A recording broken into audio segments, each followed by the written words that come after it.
I'm here to help you fall asleep tonight. Like the video and subscribe if you haven't already. And tell me, where are you from and what time is it there? Now get cozy and relax. The platform stretches out before you, slick with rain that has been falling steadily since dawn. Each drop catches the pale morning light filtering through the station's glass canopy, creating tiny prisms that dance and shimmer across the wet concrete. The air smells of rain-soaked earth and the faint metallic tang of the railway tracks, mixed with something warmer, coffee brewing somewhere in the distance, perhaps, or the lingering scent of wood polish from the old station benches. Your train idles at the platform, its deep blue carriages gleaming with moisture.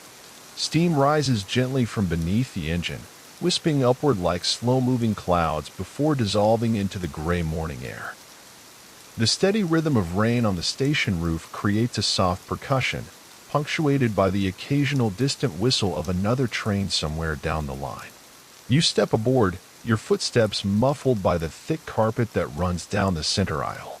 The interior is warm and inviting, with seats upholstered in deep burgundy fabric that feels soft beneath your fingertips as you steady yourself. The windows are already fogged with condensation, creating a dreamlike barrier between the cozy interior and the rain-washed world outside. You settle into a window seat, sinking into the plush cushioning that seems to embrace you. The fabric is slightly worn, softened by countless other passengers who have made this same journey, seeking the same gentle escape from the world. Your seat faces forward, giving you a perfect view of the countryside that will unfold before you like pages in a slowly turning book. The train gives a gentle lurch, and you feel that familiar flutter of anticipation as the engine begins to pull away from the station. Through your rain-streaked window, you watch the platform slide past, its edges blurring in the steady downpour. A few hardy souls stand under umbrellas, their figures becoming smaller and more indistinct as the train picks up speed. The rhythmic clacking of wheels on track begins, that hypnotic sound that has lulled countless travelers into peaceful contemplation. Click-clack, click-clack, click-clack, a steady heartbeat that seems to sync with your own breathing. Outside, the urban landscape begins to give way to something softer, more open. Buildings become smaller, more scattered, their roofs dark with rain. You press your palm against the cool window glass, feeling the gentle vibration of the train's movement. The condensation on the inside creates patterns like frost, and you trace lazy circles with your finger, watching the droplets gather and slide down in slow, meandering paths. Each drop catches the light differently, some appearing silver, others almost transparent. The conductor appears at the end of your car, a kindly older man with silver hair and a navy uniform that looks crisp despite the humid morning. He moves with the practiced ease of someone who has spent years adjusting to the gentle sway of trains in motion. His voice is soft and reassuring as he checks tickets, creating a murmur of conversation that blends with the rain and the rhythmic clacking of the wheels. "Lovely day for a journey," he says with a smile as he punches your ticket, seemingly unbothered by the weather. The countryside looks beautiful in the rain. His words carry the weight of someone who has seen thousands of rainy days from train windows, someone who has learned to find beauty in the gray and the wet. As the train settles into its steady pace, you notice how the rain has transformed the world outside. Everything appears softer, as if viewed through a gentle filter. The grass in the fields seems greener, more vibrant against the gray sky. Trees stand like watercolor paintings, their branches dark and delicate against the pale backdrop of the overcast morning. You lean back in your seat, letting the gentle rocking motion of the train ease the tension from your shoulders. The heating system hums quietly, maintaining a perfect temperature that makes you feel cocooned and safe. Somewhere behind you, you can hear the soft murmur of other passengers. A mother speaking quietly to her child, an elderly couple sharing gentle observations about the passing scenery, the rustle of newspaper pages being turned. The first village appears through the rain like something from a dream. Red-tiled roofs glisten with moisture, and chimney smoke rises straight up before being scattered by the wind. A church spire points toward the gray sky, its stone walls darkened by the rain. In the village square, a few figures move beneath umbrellas, their pace unhurried despite the weather. You watch as the village slides past, each house telling its own quiet story. Curtained windows glow with warm yellow light, suggesting cozy interiors where people are perhaps starting their day with hot tea and the sound of rain against their own windows. Gardens are lush and green, heavy with moisture that makes every leaf and flower seem more vivid, more alive. A small station platform appears, empty except for a single bench where raindrops collect and roll off the edge in a steady stream. The platform light casts a soft glow that reflects off the wet concrete, creating a pool of warmth in the gray morning. The train doesn't stop here.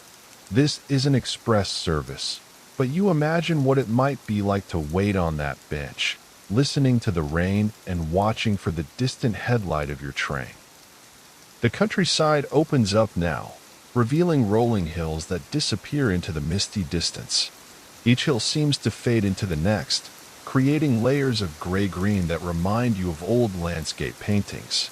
The rain continues steadily, creating tiny rivers that snake down the hillsides, eventually joining larger streams that flow under the railway bridges with a soft gurgling sound that you can almost hear over the train's gentle rhythm. A field of sheep comes into view, the woolly creatures seemingly unbothered by the rain. They move slowly across the green pasture, their heads down, content in their grazing. Some stand still, patient and serene, while others amble toward a large oak tree that offers partial shelter. The tree itself is magnificent, its trunk dark with rain, its branches reaching out like protective arms over the peaceful scene. You notice how the rain has created 1,000 tiny mirrors across the landscape. Every surface reflects the pale sky, puddles in the fields, the wet road that runs parallel to the railway line. Even the leaves of the trees seem to shimmer with collected moisture. It's as if the whole world has been polished, made fresh and new by the gentle, persistent rain. The sound of the rain on the train roof is constant now, a soft drumming that blends with the rhythmic clacking of the wheels. It's a sound that seems to come from everywhere and nowhere, enveloping you in its gentle embrace. You close your eyes for a moment, letting the sounds wash over you. The rain, the wheels, the distant hum of the train's engine, the soft breathing of fellow passengers. When you open your eyes, a small town is approaching. The buildings are older here, built of honey-colored stone that has darkened with age and rain. The main street winds between shops with painted signs and flower boxes beneath their windows. Even in the rain, the flowers seem to glow: red geraniums, purple petunias, white alyssum that spills over the edges like lace. The train slows slightly as it passes through the town, and you have time to notice the details.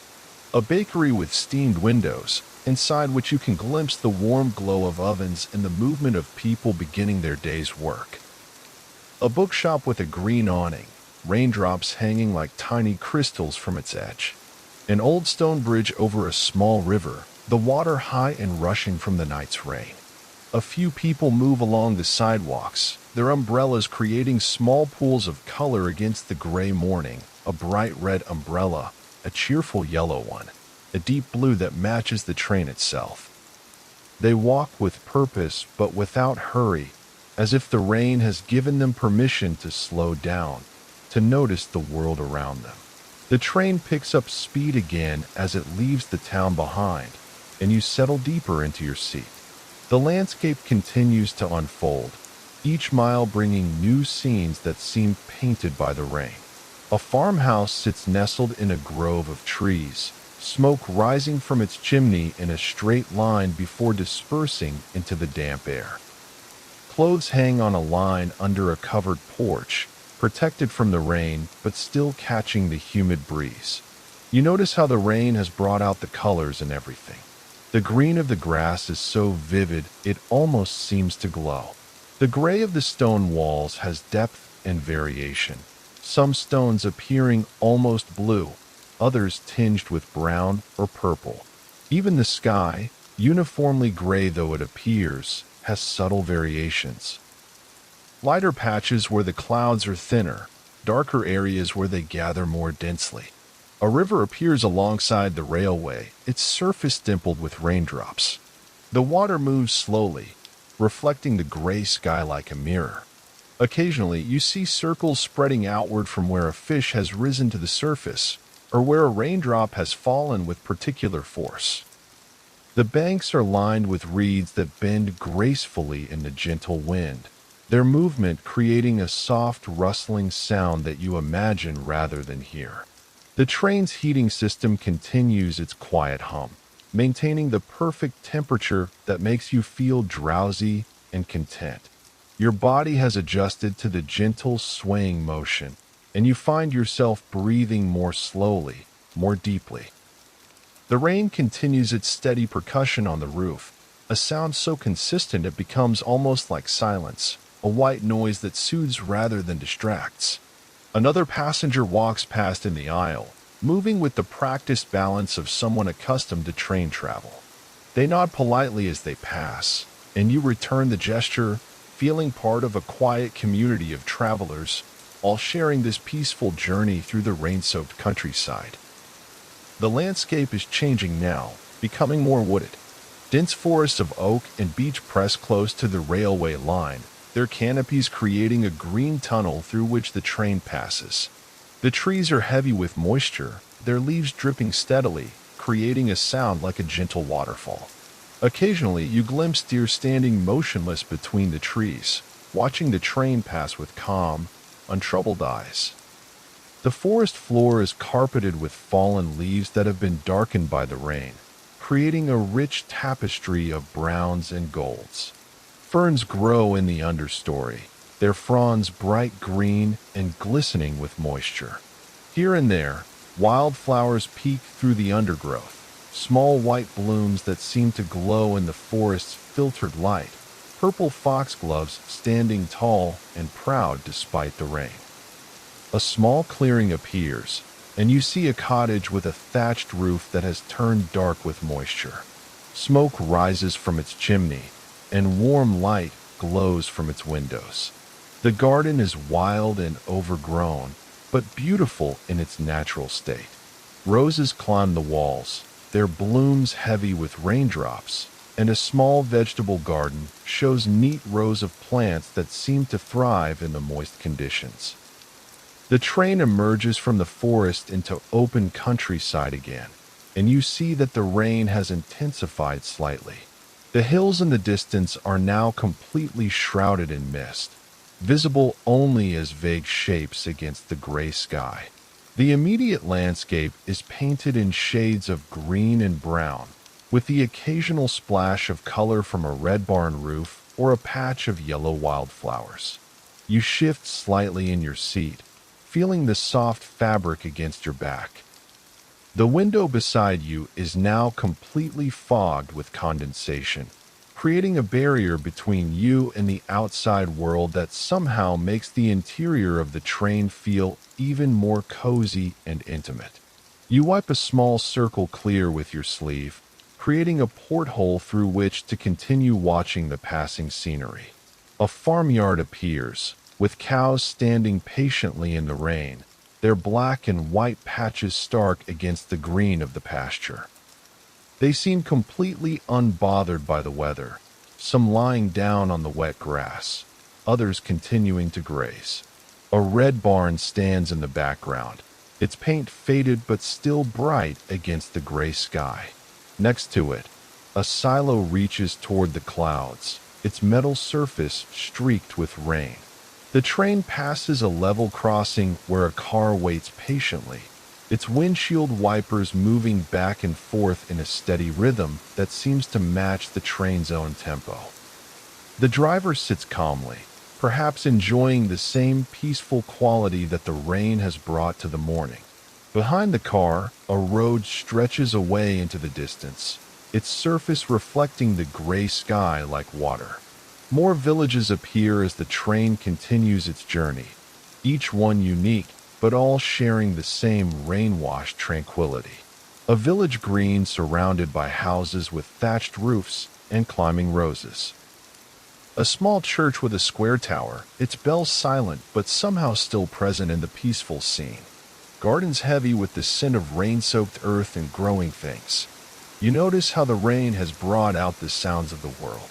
The train's wheels on the tracks seem more pronounced, the rhythm more hypnotic.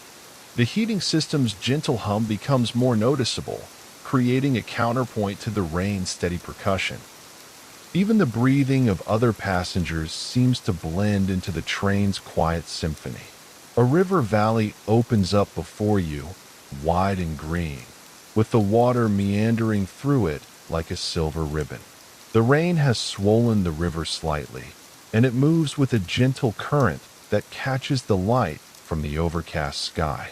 Willows line the banks, their branches trailing in the water, creating gentle ripples that spread outward in perfect circles. The valley is dotted with sheep and cattle, all grazing peacefully despite the rain. They seem to understand something that humans often forget, that rain is not something to be endured, but something to be accepted, even embraced. Their calm presence adds to the sense of peace that permeates the entire scene. A stone bridge spans the river, its arches reflected in the water below. The bridge is old, its stones weathered by countless seasons of rain and sun, but it stands solid and reassuring. A few cars cross it slowly, their headlights on despite the daylight, creating small pools of warm light in the gray morning. The train begins to climb now, following the valley as it rises into the hills. The landscape becomes more dramatic, with steep slopes covered in bracken and heather. Sheep paths wind across the hillsides like faint scars, and occasionally you see the animals themselves, moving in single file along these ancient routes. The rain continues its gentle fall, and you notice how it has transformed the very air. The atmosphere seems thicker, more substantial, as if the moisture has given it weight and presence. The colors of the landscape appear more saturated, more intense, as if the rain has washed away a layer of dust and revealed the true brilliance beneath. A small stone cottage appears on a hillside, its walls built from the same gray stone as the surrounding landscape. It seems to grow from the earth itself, as natural as the rocks and trees around it. A thin stream of smoke rises from its chimney, disappearing into the low-hanging clouds. The cottage is surrounded by a small garden where vegetables grow in neat rows, and a few chickens peck at the wet ground. You imagine the interior of the cottage warm and dry, with a fire crackling in the grate and the sound of rain on the roof. Perhaps there's a pot of tea brewing and someone sitting by the window, watching the train pass through the valley below. The thought fills you with a sense of contentment, a feeling that all is well with the world. The train's rhythm has become part of your heartbeat now, the gentle rocking motion as natural as breathing. You feel completely relaxed, your body molded to the shape of the seat, your mind free from worry or concern. The rain continues its steady song, and you let it wash over you like a gentle meditation. Another forest appears, denser than the last, with ancient trees that seem to lean in toward the railway line as if curious about the train and its passengers. The canopy is so thick that the rain barely penetrates, creating a green twilight beneath the branches. You glimpse moss-covered rocks and fallen logs that have become gardens for ferns and wildflowers. A deer stands motionless between the trees, watching the train with liquid brown eyes. For a moment, your eyes meet across the distance, and you feel a connection to the wild, peaceful creature. Then the train moves on, and the deer disappears into the green shadows, leaving only the memory of that brief encounter. The forest gives way to open moorland, vast and rolling, stretching to the horizon. The rain has turned the landscape into a watercolor painting, with colors that seem to bleed into one another. Purple heather covers the hills, interspersed with patches of golden grass and dark green gorse bushes. The occasional white blob of a sheep dots the landscape like a painter's highlighting touches. A small lake appears in a hollow between the hills, its surface perfectly still except for the gentle disturbance of the falling rain. The water reflects the gray sky so perfectly that it's difficult to tell where the lake ends and the sky begins. Reeds grow along the edges, and you glimpse the flash of a bird, perhaps a heron, standing motionless in the shallows. The train follows the contours of the landscape, sometimes cutting through small hills, sometimes curving around them. Each turn reveals a new vista, a new composition of land and water and sky. The rain continues to fall, never heavy enough to obscure the view, but steady enough to transform everything it touches. You notice how the rain has created its own ecosystem of sounds within the train. The drumming on the roof varies depending on the speed of the train and the intensity of the rain.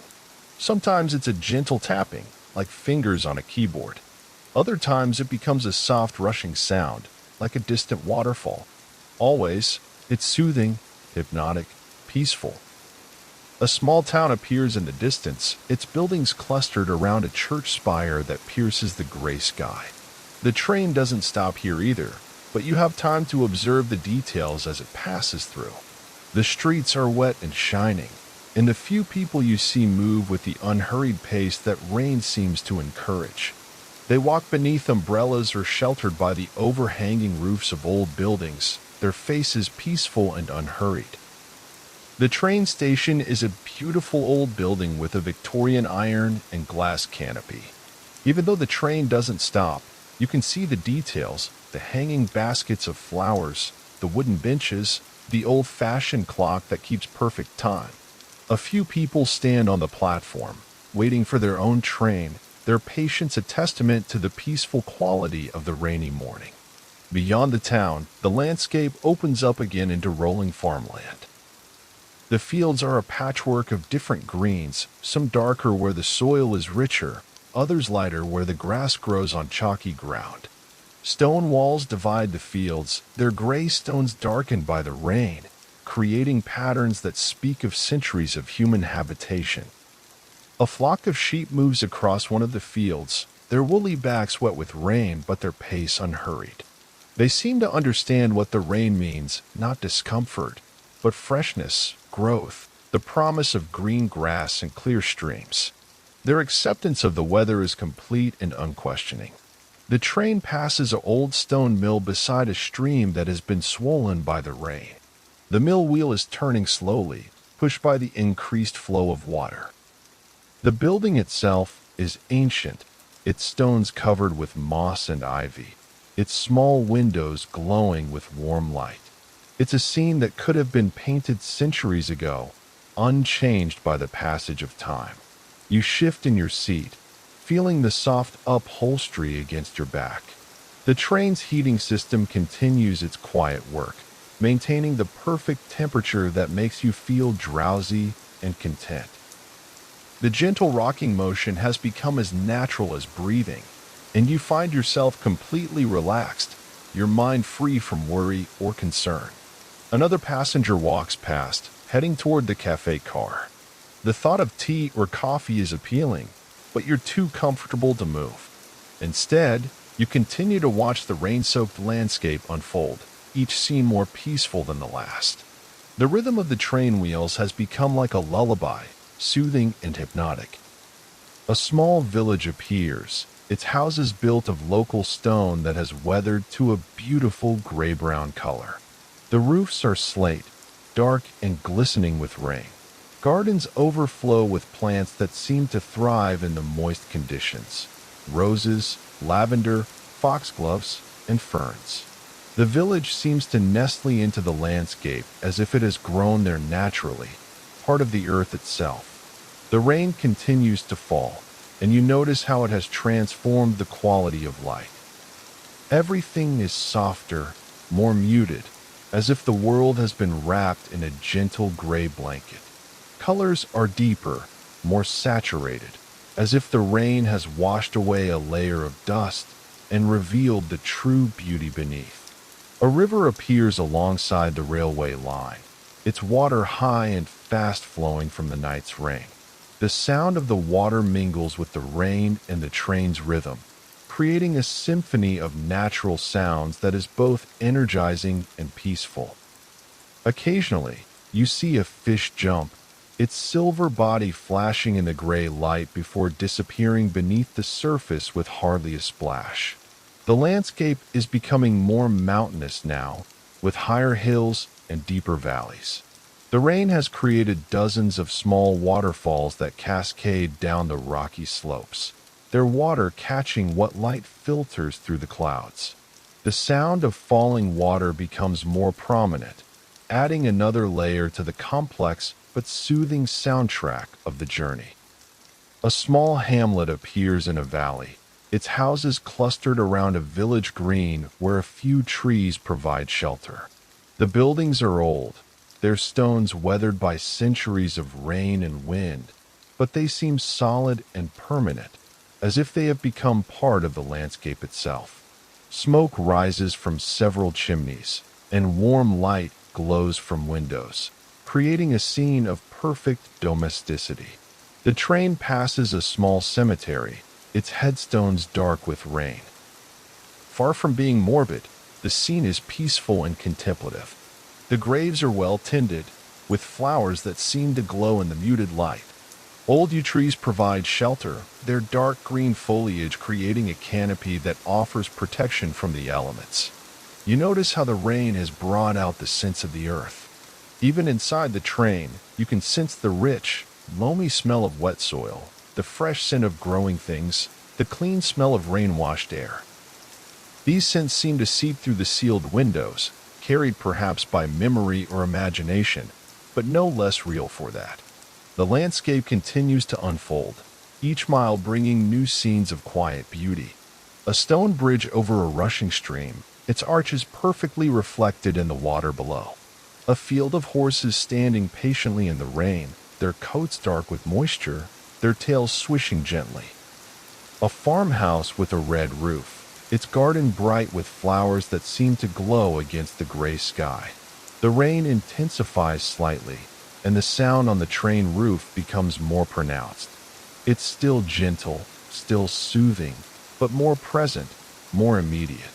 You can hear the individual drops now, each one creating its own tiny percussion note that combines with millions of others to create the rain's continuous song. A small lake appears in a hollow between the hills, its surface disturbed only by the gentle impact of the raindrops.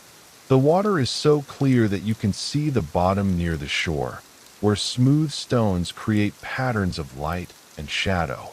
A few ducks paddle near the reeds, their movement creating gentle ripples that spread outward in perfect circles. The train begins to descend now, following a valley that leads toward the sea.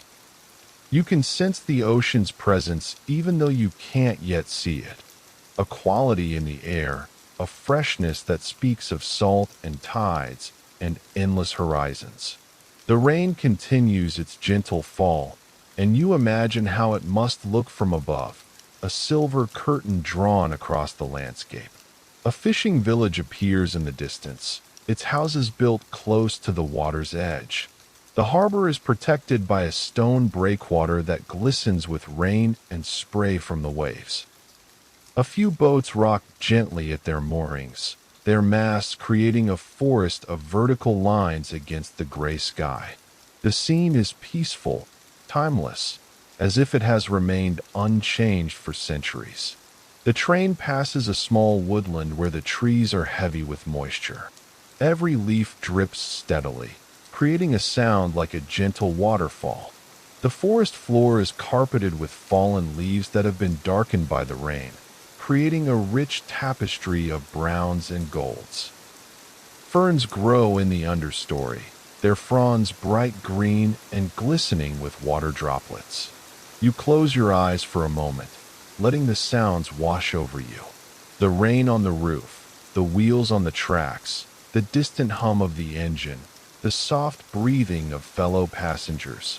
All these sounds blend together into a symphony of peace and contentment. When you open your eyes, you feel refreshed, as if you've been sleeping, though you know you've been awake all along. The landscape is opening up now as the train approaches the coast. The hills are lower, the valleys wider, and there's a sense of space and freedom that comes with proximity to the sea. The rain continues to fall, but it seems gentler now, as if the ocean's presence has softened its impact. A small town appears, its buildings clustered around a harbor where boats bob gently at their moorings.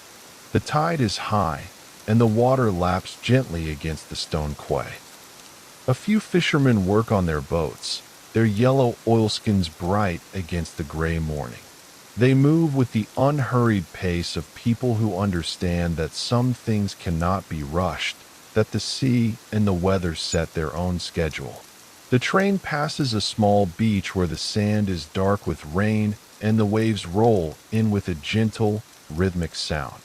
Seabirds wheel overhead, their cries adding to the complex symphony of natural sounds. The rain continues to fall, creating tiny craters in the wet sand that are immediately smoothed by the next wave. You can smell the sea now, or imagine you can, that clean, salt-tinged scent that speaks of vast distances and endless horizons. The rain seems to carry the ocean's freshness inland, washing the air clean and making everything seem more vivid, more alive.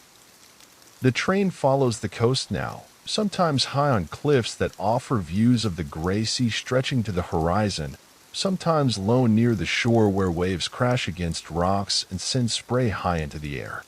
The rain continues its gentle fall, creating patterns on the train window that frame the seascape like an ever-changing artwork. A lighthouse appears on a promontory, its white tower standing stark against the gray sky. Even in the daylight, its light sweeps across the water with a steady, reassuring rhythm. The lighthouse keeper's cottage sits nearby, its windows glowing with warm light, smoke rising from its chimney to disappear into the rain-laden air. The landscape is wild here, with cliffs and rocky outcrops that have been shaped by centuries of wind and rain. The grass is short and tough, bent by the constant breeze from the sea. Wildflowers grow in the shelter of the rocks. See pinks, thrift, and yellow gorse that blooms despite the rain. The train passes a small cove where a stream meets the sea. The water is brown with peat from the hills, and it creates a delta of mud and sand that changes with each tide. A few seabirds feed in the shallows, their heads disappearing beneath the surface as they search for food. The rain continues to fall, creating patterns on the water that are immediately erased by the gentle waves. You notice how the rain has brought out the colors of the coastal landscape. The grass is a vibrant green, the rocks are dark and dramatic, and the sea is a deep gray-green that seems to hold depths of mystery. Even the sky, uniformly gray though it appears, has subtle variations in tone and texture that create a sense of depth and movement. The train enters a tunnel cut through the cliff, and for a moment, the world outside disappears. The sound of the rain on the roof stops, replaced by the echo of the train's movement through the enclosed space. The lights inside the carriage seem brighter, more welcoming, and you feel the cozy intimacy of the train's interior even more strongly. When the train emerges from the tunnel, the landscape has changed again. The coast is more rugged here, with higher cliffs and deeper coves. The rain continues to fall, but it seems to have less impact on this wild landscape, as if the rocks and the sea are too ancient and powerful to be changed by something as gentle as rain. A small fishing village appears far below, its houses built into the cliff face. The harbor is tiny, protected by a breakwater that looks like a child's toy from this height. A few boats are drawn up on the beach, their bright colors, red, blue, yellow, creating splashes of warmth against the gray and green of the landscape. The train follows the coast for miles, each turn revealing new vistas of sea and sky. The rain continues its gentle fall, and you find yourself completely absorbed in the rhythm of the journey. The sounds of the train, the wheels on the tracks, the rain on the roof, the gentle hum of the heating system have become like a meditation, soothing and hypnotic.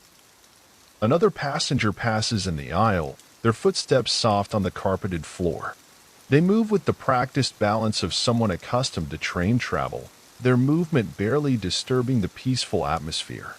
You nod politely as they pass, feeling part of a quiet community of travelers, all sharing this gentle journey through the rain-washed landscape. The coastline begins to change now, becoming less dramatic, more pastoral. The cliffs give way to rolling hills that slope gently down to the sea.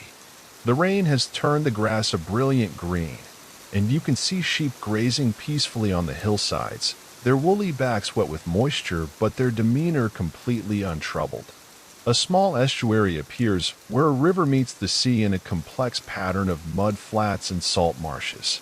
The tide is turning, and you can see the water beginning to flow inland, carrying with it the scent and sound of the ocean.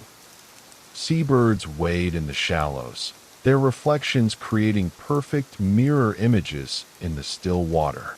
The train passes a small town built around the estuary, its houses facing the water. The buildings are old, their stones weathered by centuries of salt spray and rain, but they seem solid and permanent. Gardens overflow with plants that thrive in the mild, moist climate. Palm trees, fuchsias, and hydrangeas with blooms as blue as the sea. You shift in your seat, feeling the soft fabric against your back. The train's gentle rocking motion has become as natural as breathing, and you find yourself completely relaxed, your mind free from worry or concern. The rain continues its steady percussion on the roof, and you let it wash over you like a gentle meditation. The landscape is changing again as the train moves inland, following a river valley that cuts through the hills. The rain has swollen the river, and it flows swiftly toward the sea, carrying with it the rich brown water from the upland moors. The banks are lined with trees that droop their branches into the water, creating a green tunnel through which the river flows. A small village appears, built on both sides of the river and connected by an old stone bridge. The houses are reflected in the water, their images wavering slightly in the gentle current. The rain continues to fall, creating patterns on the river's surface that are constantly changing, constantly beautiful. The train crosses the river on a high viaduct, and for a moment, you're suspended above the water, looking down at the village below. The view is spectacular, the river winding through the valley, the village nestled on its banks, the hills rising on either side. The rain has turned everything into a living watercolor painting, soft and dreamlike. As the train continues inland, the landscape becomes more agricultural. Fields of different crops create a patchwork of greens and browns, and you can see the rain's beneficial effect on the growing plants. Everything looks healthy and vigorous, as if the moisture has awakened the very essence of life in the soil.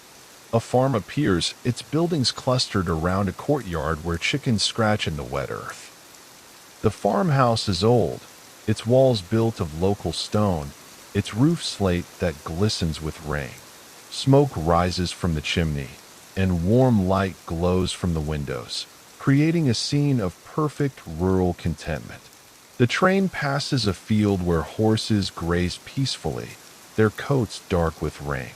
They seem completely unbothered by the weather, continuing to crop the grass with steady concentration. One lifts its head to watch the train pass, its eyes large and peaceful, before returning to its grazing. You notice how the rain has brought out the sounds of the countryside.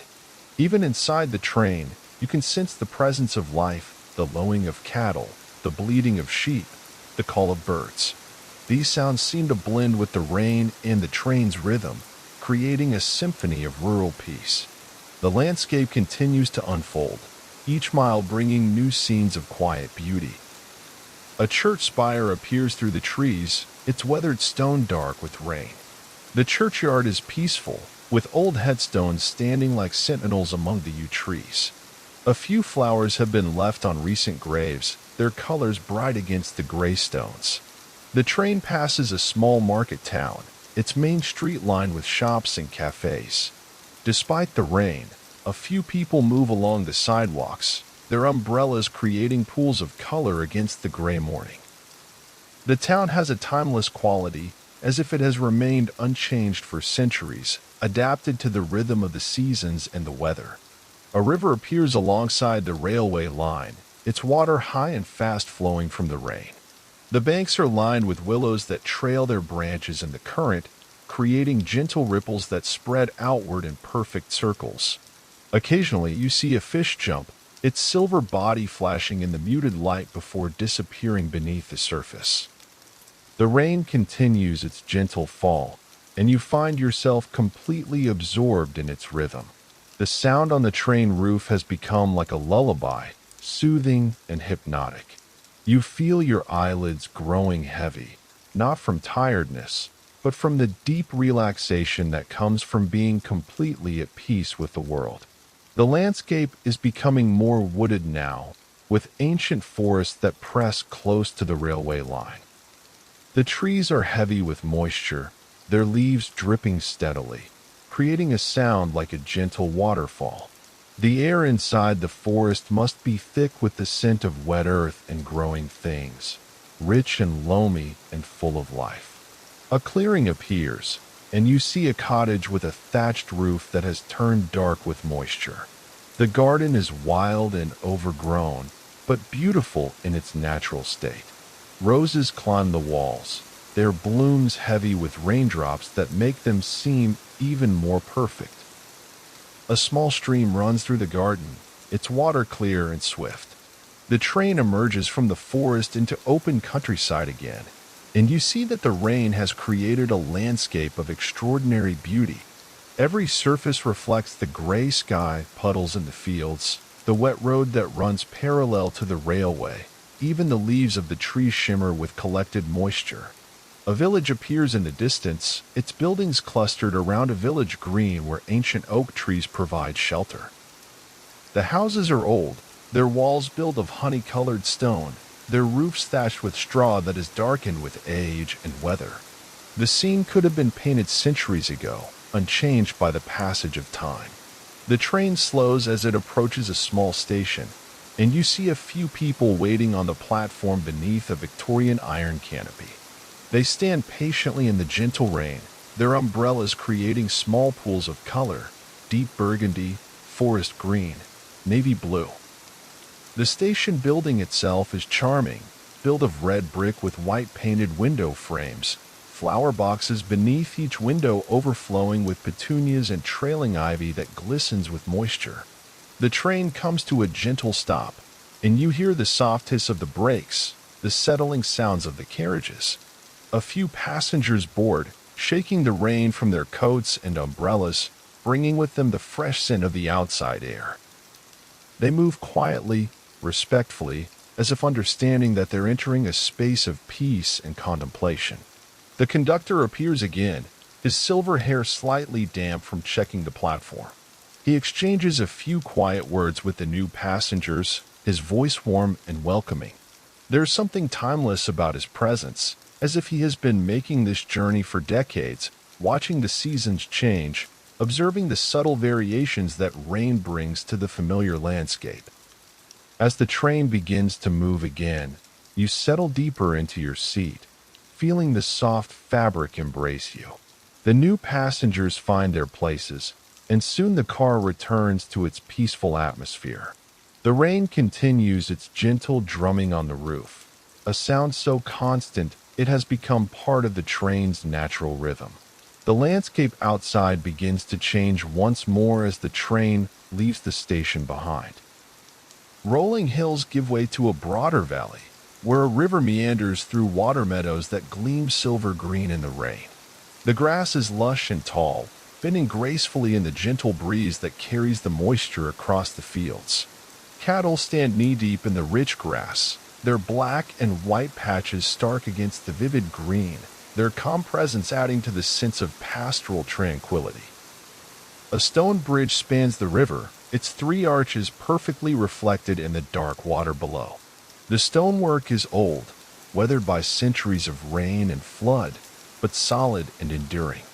A few swallows dart beneath the arches, their flight swift and purposeful despite the rain, their presence a reminder that life continues its ancient patterns regardless of weather. The train follows the river's course, sometimes close to the water, sometimes climbing higher to offer views across the entire valley. Each perspective reveals new details: a heron standing motionless in the shallows, a kingfisher's flash of blue darting along the bank, the gentle splash of a fish rising to take an insect from the surface. You notice how the rain has transformed the very quality of the air. Everything seems softer, more diffused, as if the moisture has created a natural filter that gentles the harsh edges of the world. Colors are deeper, more saturated. The green of the grass, the brown of the earth, the gray-blue of the sky all seem richer, more nuanced than they would on a clear day. A small hamlet appears nestled in a fold of the hills, its houses built of local stone that is weathered to a beautiful silver gray. The roofs are a mixture of slate and thatch, creating a pleasing variety of textures and colors. Gardens spill over stone walls, heavy with the abundance that rain brings. Roses, lavender, foxgloves, and delphiniums all thriving in the moist conditions. The village church sits on a small rise, its square tower reaching toward the gray sky. The weathered stone of its walls tells the story of centuries of rain and wind, each storm leaving its mark but also polishing the surface to a smooth, almost tactile beauty. The churchyard surrounding it is peaceful, with ancient yew trees providing shelter and old headstones leaning at gentle angles, as if they too are resting in the rain's embrace. As the train continues through this pastoral landscape, you become aware of the subtle changes in light. The overcast sky is not uniform, clouds move and shift, creating patches of brighter gray that filter down to illuminate different sections of the countryside. Sometimes a field will suddenly glow with a soft, silvery light, making the wet grass seem to shimmer like water. Then the light moves on, and another hill, another valley, catches its gentle radiance. The rhythm of the train has become completely natural now, as fundamental as your own heartbeat. The gentle rocking motion, combined with the steady percussion of rain on the roof, creates a meditation in motion. You feel your breathing slow, your shoulders relax, your mind clear of all but the immediate experience of this peaceful journey. A small market town appears ahead, its buildings clustered around a market square where a few hardy vendors have set up stalls beneath colorful awnings.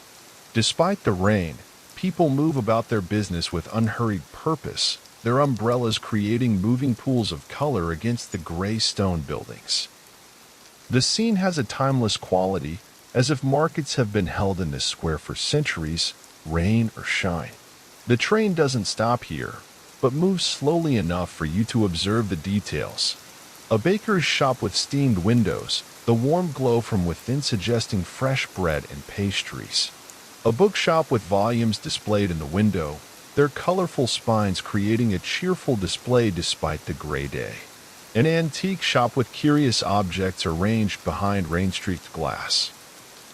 An old clock, a blue and white vase, a wooden rocking horse that seems to wait patiently for a child's touch. Beyond the town, the landscape opens up into broader farmland. The fields here are larger, more open, stretching toward hills that fade into the misty distance. The rain has brought out the geometric beauty of the agricultural landscape. Neat hedgerows dividing the fields, stone walls running straight as rulers across the countryside, farm tracks that curve gracefully around the contours of the land. A flock of sheep moves across one of the fields, their movement creating flowing patterns against the green grass. They seem unbothered by the rain, their thick wool providing natural protection against the elements. A few lambs gambol among the adults, their playfulness undiminished by the weather, their joy in simply being alive evident in every leap and bound. The train passes a farmyard where chickens scratch in the wet earth, their feathers ruffled but their demeanor untroubled. A few geese stand with necks extended, as if testing the rain with their beaks. In the farmhouse window, warm light glows, and you glimpse movement within. Perhaps a farmer's wife preparing tea, or children at the kitchen table with their homework. The sound of the rain on the train roof varies with the train's speed and the intensity of the downpour. Sometimes it's a gentle tapping, like fingers drumming softly on a table. Other times it becomes a rushing sound, like a distant waterfall. Always, it's peaceful, soothing, a natural white noise that seems to wash away any lingering tension or worry. A river appears again, broader now as it approaches the sea.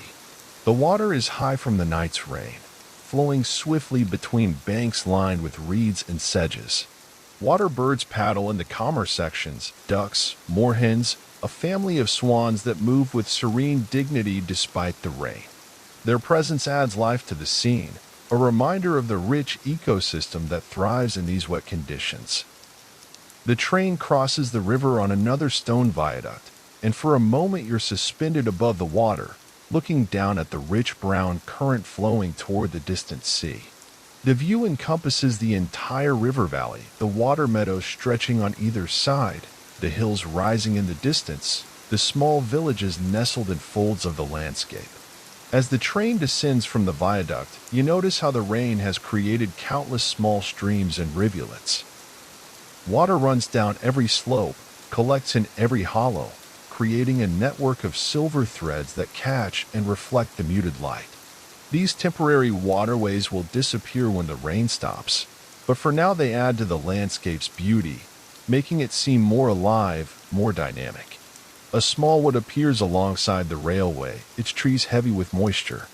The canopy is so dense that the undergrowth remains relatively dry, creating a green twilight world beneath the branches.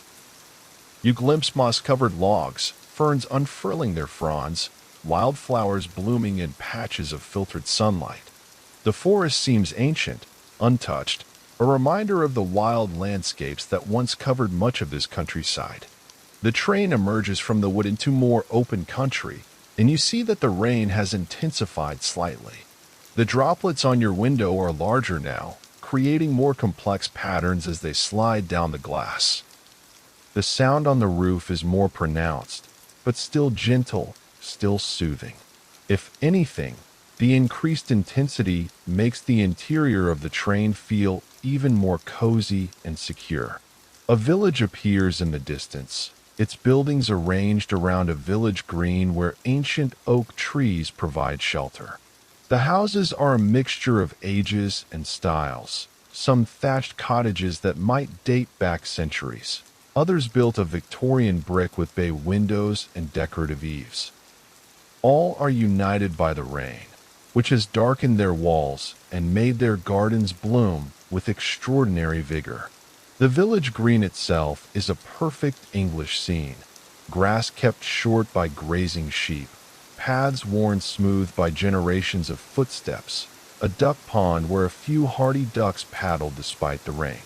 An old stone cross stands at the center, weathered by time but still standing proud, a testament to the continuity of human settlement in this peaceful place.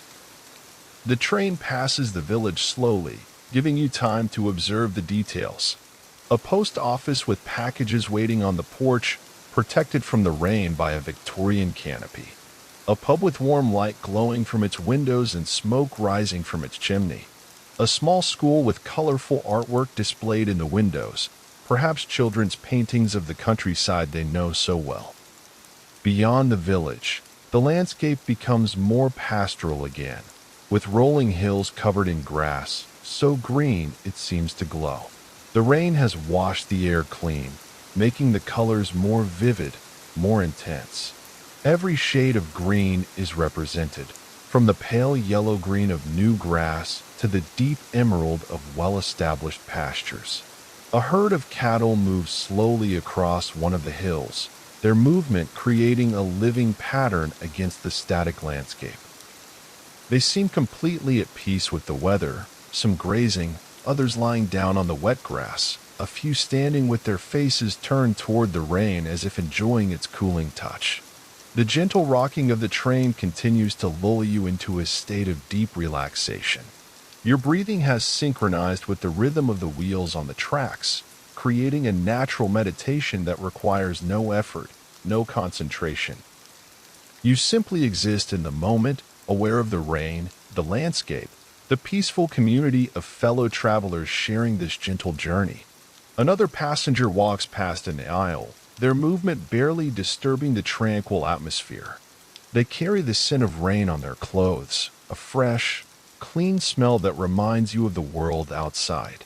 The heating system continues its quiet work, maintaining the perfect temperature that makes you feel drowsy and content. The landscape begins to change again as the train follows a valley that leads toward the coast. You can sense the proximity of the sea, a quality in the air, a freshness that speaks of salt and tides and endless horizons. The hills are lower here, more rounded, sculpted by centuries of wind and weather. A small coastal town appears in the distance, its buildings climbing up the hillside from a harbor where boats bob at their moorings. The rain has turned the sea gray-green, and waves roll in with a gentle, rhythmic sound that you imagine rather than hear. Seabirds will overhead, their cries adding to the complex symphony of natural sounds. The train enters the outskirts of the town, passing gardens where hardy plants thrive in the salt-laden air. Palm trees wave gently in the breeze, their fronds dark with rain. Hydrangeas bloom in magnificent profusion, their flowers ranging from deep blue to soft pink, depending on the acidity of the soil.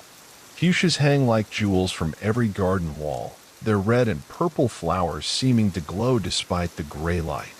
The streets are quiet, with just a few people moving about their business. They walk with the unhurried pace that comes with living by the sea, understanding that the tides and the weather set the rhythm of life.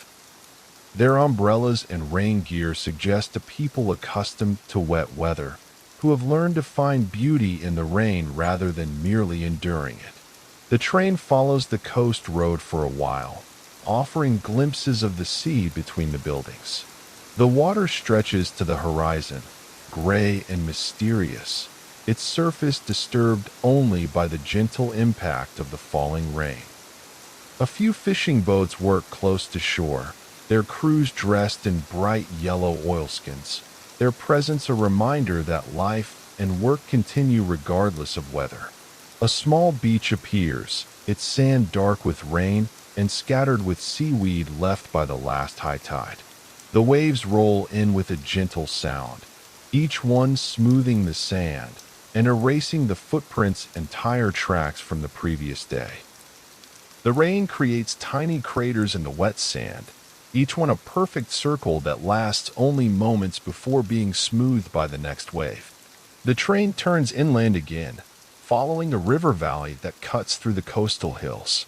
The rain has swollen the river, and it flows swiftly toward the sea, carrying with it the rich brown water from the upland moors. The banks are lined with trees that overhang the water, their branches creating a green tunnel through which the river flows.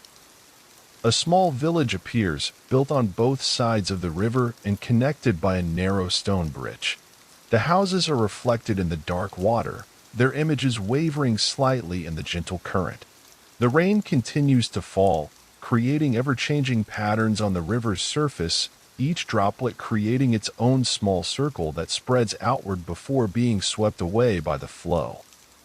The train crosses the river on a high bridge, and for a moment you're suspended above the water, looking down at the village below. The view is spectacular, the river winding through the valley, the village nestled on its banks, the hills rising on either side, all of it softened and beautified by the gentle rain. As the train continues up the valley, the landscape becomes more wooded. Ancient oak and beech trees line the railway, their canopies so dense that they create a natural tunnel.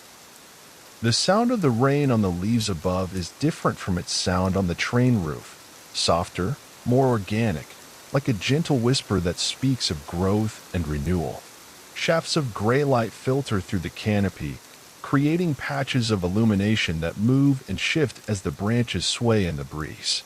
The forest floor is carpeted with fallen leaves that have been darkened by the rain, creating a rich tapestry of browns and golds.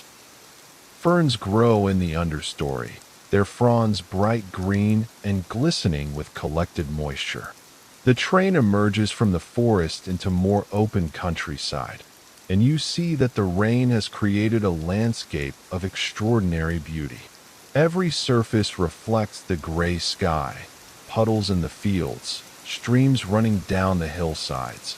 Even the stones in the walls seem to glisten with moisture. The effect is to make the entire world seem more alive, more present. A farm appears in a clearing, its buildings clustered around a courtyard where geese waddle through puddles and chickens scratch for food despite the rain. The farmhouse is old, its walls built of local stone, its roof thatched with straw that is darkened with age and weather.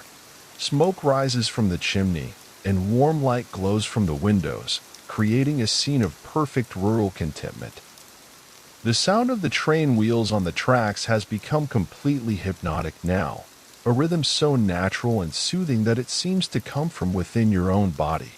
Combined with the steady percussion of rain on the roof, it creates a meditation in motion that requires no effort, no thought, only the simple act of being present in the moment. You notice how the rain has brought out the textures of the landscape. The bark of trees seems more pronounced, more tactile. The stones in the walls show their individual character, some smooth and rounded, others rough and angular, all united by the film of moisture that covers them. Even the grass seems more three-dimensional, each blade distinct and vivid. Another village appears ahead, its spire rising above a cluster of ancient buildings. The church is Norman, its walls built of massive stones that have weathered to a beautiful silver gray.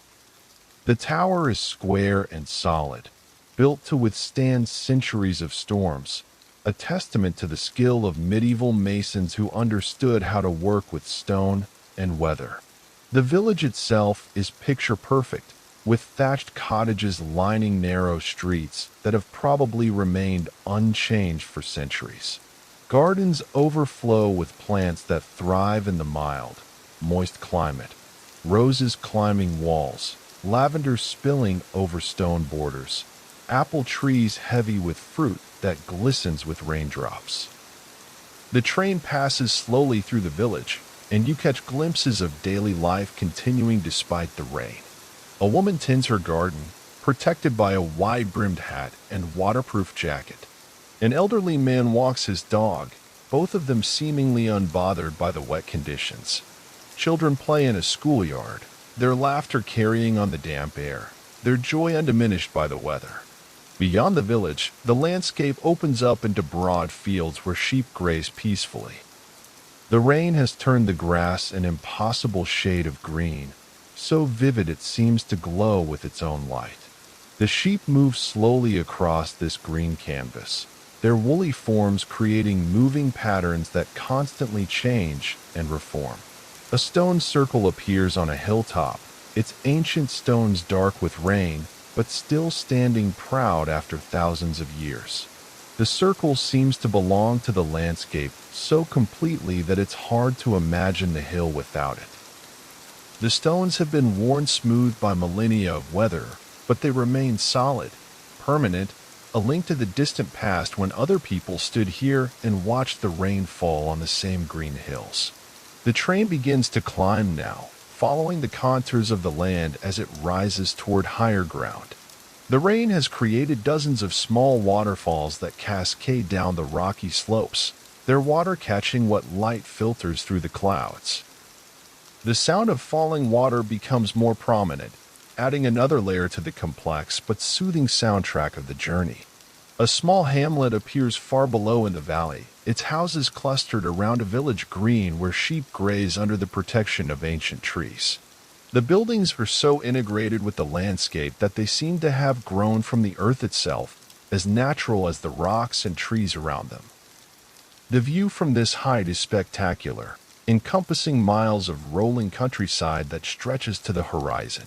The rain has created a landscape that seems painted in watercolors, soft, muted, with colors that seem to flow into one another. Every shade of green is represented, from the pale yellow-green of new grass to the deep emerald of established woodlands. As the train crests the hill and begins to descend, you see a new vista opening up before you. A broad valley stretches away into the distance, dotted with farms and villages, crossed by rivers and streams that shine like silver threads in the rain. The landscape has a timeless quality, as if it has remained unchanged for centuries, adapted to the rhythm of the seasons and the weather. The gentle rocking of the train continues to lull you into a state of perfect relaxation. Your mind is clear, free from worry or concern, focused only on the immediate experience of this peaceful journey. The rain continues its steady percussion, and you let it wash over you like a meditation, soothing and hypnotic. The train follows the valley floor now, passing through a landscape that seems designed for contemplation. Everything speaks of peace, permanence, the eternal cycle of seasons and weather that has shaped this countryside for millennia. The rain is part of this cycle, not an interruption but an essential element that brings life and renewal to the land.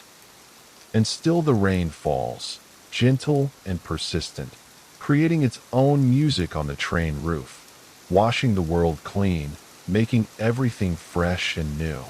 Your journey continues through this rain-blessed landscape, each mile bringing new scenes of quiet beauty, each moment a small meditation on the simple pleasure of being present in a world made beautiful by rain. The train winds through a particularly lovely stretch of countryside now, where the railway follows an ancient drove road that shepherds once used to move their flocks between summer and winter pastures. The rain has made the grass along these old paths particularly lush, and you can almost see the ghost imprints of countless hooves that have worn these routes smooth over centuries of use. A small stone bridge appears ahead, its single arch spanning a brook that chatters and gurgles as it flows beneath the railway. The water is high from the rain, moving swiftly over smooth pebbles that you can glimpse through the clear brown water. Watercress grows along the edges, its bright green leaves creating natural bouquets that nod and sway in the current. The brook follows alongside the railway for several miles, sometimes visible through gaps in the hedgerow, sometimes hidden behind clusters of willows whose branches trail in the water like long green hair. The sound of running water mingles with the rain and the train's rhythm, creating a symphony of liquid sounds that seems to wash through your consciousness, leaving you feeling cleaner, lighter, more peaceful. You notice how completely your body has adapted to the train's gentle motion. Your breathing has slowed to match the rhythm of the wheels, your heartbeat seems to synchronize with the rain's percussion, and your thoughts have taken on the same unhurried pace as the passing landscape. There's nowhere you need to be except here, nothing you need to do except observe and absorb this moment of perfect tranquility. A weathered wooden sign appears beside the track, marking the boundary between counties. The paint has faded with age and weather, but you can still make out the words carved into the wood decades ago. The sign leans slightly, not from neglect but from the gentle pressure of seasons upon seasons of wind and rain, giving it a comfortable, settled appearance that speaks of time passing peacefully in this quiet corner of the world. The landscape beyond the county boundary seems subtly different, though perhaps it's just your imagination or the changing light. The fields appear slightly more rolling, the stone walls built of a different local material that weathers to a warmer gray. The farmhouses are set further back from the road, surrounded by larger gardens where fruit trees heavy with rain-dark apples create natural umbrellas over vegetable plots and flower borders. A small school appears in a village ahead, its Victorian brick facade softened by the rain and by decades of ivy growth that covers one wall in a tapestry of green.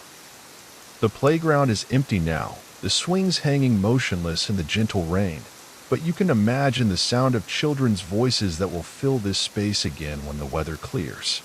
For now, it rests peacefully, the rain drumming on the school roof and creating puddles that will become tomorrow's entertainment. The train passes a series of farm gates, each one telling its own small story.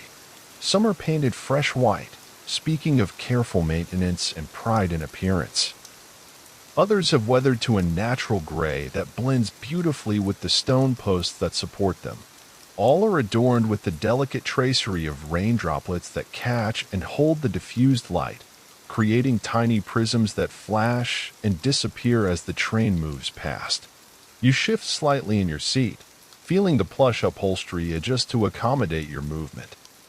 The fabric is slightly warm from your body heat, creating a small cocoon of comfort that makes the sight of the rain-soaked landscape outside even more cozy and appealing. The contrast between the cool, wet world beyond the windows and the warm, dry sanctuary of the train carriage heightens your appreciation of both. A river valley opens up to your left, broad and shallow, with the water meandering lazily between banks lined with mature oak trees. The rain has raised the water level slightly, and you can see where the river has spread into the surrounding meadows, creating temporary lakes that reflect the gray sky like scattered mirrors. Cattle stand knee-deep in these impromptu ponds, some drinking, others simply enjoying the coolness of the water on their legs. The trees along the riverbank are magnificent specimens, their trunks massive and gnarled with age, their canopies spreading wide to create natural pavilions beneath which sheep and cattle shelter from the rain. The bark of the oaks has turned almost black with moisture, making the furrows and ridges more pronounced, more sculptural. Moss grows in the crevices, bright green and velvety, softening the harsh edges of the weathered bark. A heron stands motionless in the shallows near a stand of reeds, its gray plumage making it almost invisible until you catch the slight movement of its head as it tracks something beneath the water's surface. The bird embodies the same patient stillness that the rain seems to encourage, a willingness to wait, to be present, to let time flow at its own natural pace rather than rushing towards some imagined destination. The train crosses another stone viaduct, this one higher and longer than the others, offering panoramic views across the entire valley. From this elevation, you can see how the rain has transformed the landscape into a living map of watersheds and drainage patterns. Every field shows the subtle channels where water flows. Every hill reveals the ancient streams that have carved their way down to the river over countless centuries. A small market town spreads out below, its red-tiled roofs gleaming with moisture, its narrow streets creating a maze of gray stone and warm light. Church bells ring the hour, their bronze voices carrying clearly through the rain-washed air, adding a musical counterpoint to the percussion of the raindrops. The sound seems to hang in the air longer than usual, as if the moisture gives it extra resonance and depth. In the town square, a few market stalls remain open despite the weather, their colorful awnings creating bright splashes against the gray stone buildings.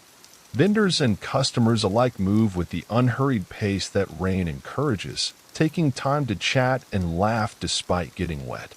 Their acceptance of the weather, their ability to find joy even in its inconvenience, speaks to a wisdom that city dwellers often lose. The understanding that weather is not an enemy to be defeated but a natural rhythm to be embraced. The train begins to climb again, following a valley that narrows as it rises into the hills. The rain has created dozens of small waterfalls here, silver threads that cascade down the rocky slopes and disappear into culverts beneath the railway. The sound of falling water becomes more pronounced, creating a constant background whisper that blends with the rain and the train's mechanical rhythm. Stone walls line the fields here, built without mortar in the traditional dry stone method that has survived for centuries. The rain has darkened the stones and brought out the subtle colors that lie hidden in dry weather, hints of blue and purple and rose that make each wall a work of art. Moss and small ferns grow in the gaps between the stones, softening the hard edges and making the walls seem like natural features of the landscape. A small farm appears in a sheltered valley, its buildings clustered around a courtyard where ducks paddle happily in the rain-filled puddles. The farmhouse is ancient, its walls thick stone that is weathered to a beautiful silver gray, its roof heavy slate that has developed a patina of age and weather. Smoke rises from the chimney in a straight line before being caught by the wind and dispersed into the damp air. The farm's garden is a masterpiece of country abundance, even in the rain. Vegetable beds laid out in neat rows show the careful hand of someone who understands how plants grow and what they need. Rain-heavy cabbages and leeks stand in perfect formation, their leaves glistening with collected moisture. Apple trees espaliered against the south-facing wall of the house are heavy with fruit that hangs like natural ornaments, each apple polished by the rain to a perfect shine. You notice how the rain has intensified the colors of everything it touches. The red of the apples seems deeper, more jewel-like. The green of the leaves appears more vivid, more alive. Even the gray stones of the farmhouse walls show subtle variations in tone and texture that would be invisible in dry weather. It's as if the rain acts as a developing solution, bringing out the hidden richness that lies beneath the surface of the everyday world. The train continues its climb, passing through a cutting where the railway engineers have carved a passage through a low hill. The exposed rock faces on either side show the geological history of the region and cross-section, layers of limestone and sandstone that tell the story of ancient seas and prehistoric forests. Water seeps from the rock faces, creating hanging gardens of moss and fern that seem to thrive in this perpetually damp environment. At the top of the cutting, the landscape opens up again to reveal a high plateau dotted with sheep and crossed by stone walls that run straight as rulers across the undulating ground. The rain here seems more persistent, driven by winds that have nothing to break their force across these open spaces. The sheep cluster together for warmth and companionship, their woolly backs darkened with moisture, but their demeanor entirely untroubled. A shepherd's cottage appears in the distance, its walls built of the same stone as the surrounding walls, making it seem like a natural growth from the landscape itself. A thin stream of smoke rises from its chimney, and warm light glows from its small windows, creating a beacon of human comfort in this vast, rain-swept expanse. You imagine the interior. A fire crackling in the grate, a kettle singing on the hob, perhaps a shepherd returning from checking his flock, hanging his wet coat by the door and settling into a comfortable chair with a cup of tea. The plateau gradually gives way to rolling downland, and the train begins its descent toward lower country. The rain has created a network of temporary streams that flow down every slope, carrying the rich brown water from the high ground toward the valleys below. These ephemeral waterways will disappear when the rain stops, but for now they add movement and life to the landscape, creating a sense of the earth itself breathing and flowing. A small wood appears alongside the railway, its trees, mostly beech and oak with an understory of hazel and elder, creating a dense canopy that reduces the rain to a gentle mist by the time it reaches the forest floor. The trunks of the trees are dark with moisture, and every surface is covered with moss and lichen that seems to glow with its own soft light. The wood has an ancient feel, as if it has stood here since the beginning of time, offering shelter and peace to all who enter its green embrace. Through gaps in the trees, you catch glimpses of woodland paths that wind between the trunks like secret passages. These paths speak of generations of use, not just by humans, but by deer and foxes and all the other creatures that call this wood home. The rain has made the earth soft and springy underfoot, and you can almost smell the rich, loamy scent of decomposing leaves and growing things that characterizes healthy woodland. The train emerges from the wood into a landscape of small fields and scattered farmsteads, each one perfectly positioned to take advantage of shelter and sunshine. The rain has brought out the patchwork quality of the countryside, each field a different shade of green depending on its crop or the age of its grass, the boundaries between them marked by hedgerows that seem to glow with health and vigor. A small church appears on a rise, its tower visible for miles across the surrounding countryside. The building is Norman, its walls built of massive stones that have weathered to a beautiful honey color, its small windows deeply recessed to keep out both weather and enemies in the turbulent centuries when it was built. The churchyard is peaceful, with ancient yew trees providing shelter and old headstones leaning at comfortable angles, as if they too are resting in the rain's embrace. The sound of church bells drifts across the countryside, their bronze voices calling the faithful to evening prayer. The sound seems particularly beautiful in the rain, each note hanging in the moisture-laden air before fading into the gentle percussion of the raindrops. The bells speak of continuity, of traditions that have survived for centuries, of communities that gather in weather fair and foul to mark the passing of time and the rhythm of the seasons. A river appears again, broader now as it approaches the sea, its banks lined with willows that trail their branches in the dark water. The rain has swollen the river slightly, and it flows with a gentle but purposeful current that speaks of its eventual destination in the ocean. Waterbirds paddle in the calmer sections, mallards, moorhens, and a pair of mute swans that move with their characteristic dignity despite the rain falling on their pristine white feathers. The train follows the river's course through a landscape that becomes progressively more lush and green. The proximity of water, combined with the rain, has created ideal growing conditions, and everything seems to thrive in this moisture-rich environment. Meadowsweet and purple loosestrife bloom along the riverbank, their flowers bright against the gray day. Willowhope grows in every available space, its pink flowers creating drifts of color that seem to glow with their own light. A small town appears ahead, built around a river crossing where an ancient stone bridge spans the water.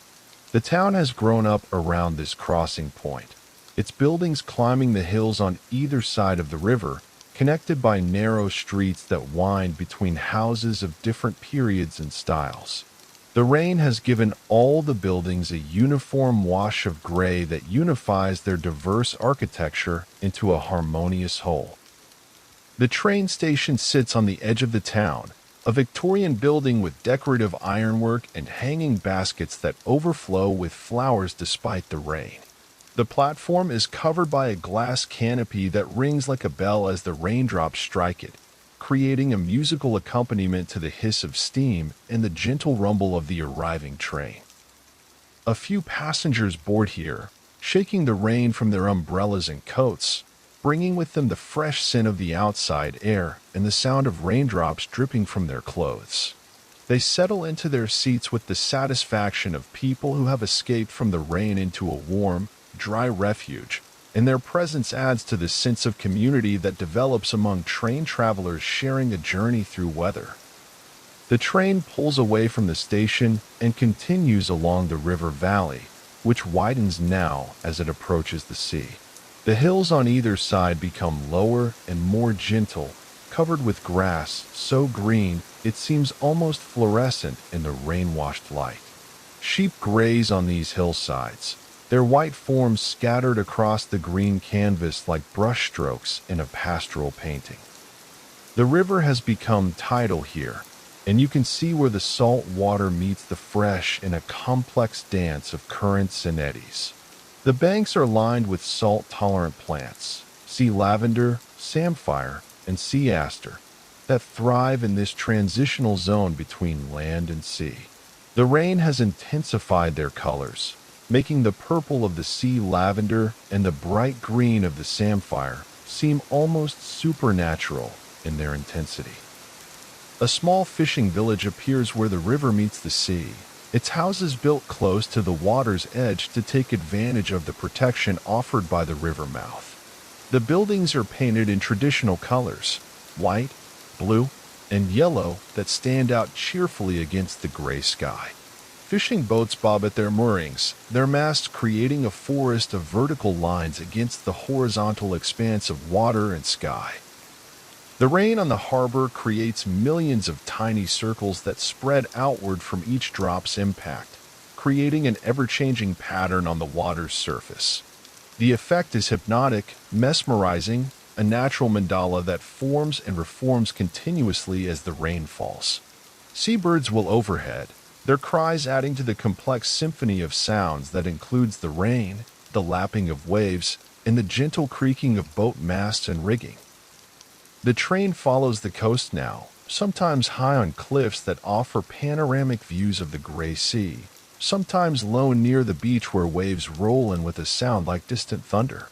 The rain has turned the sea a deep gray-green, its surface alive with movement that catches and scatters the diffused light from the overcast sky. Rock pools appear at low tide, their surfaces dimpled with raindrops but still clear enough to reveal the miniature worlds within.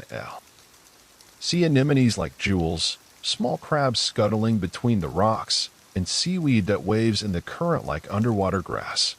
The rain adds fresh water to these salt pools, creating conditions that some species prefer, and you can see how life adapts and thrives even in the most challenging circumstances.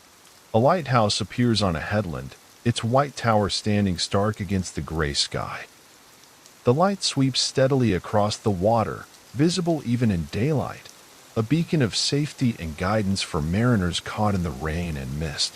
The lighthouse keeper's cottage sits nearby, its windows glowing with warm light, smoke rising from its chimney to disappear into the rain-heavy air. The train passes a small cove where a stream meets the sea, creating a delta of sand and shingle that changes with each tide.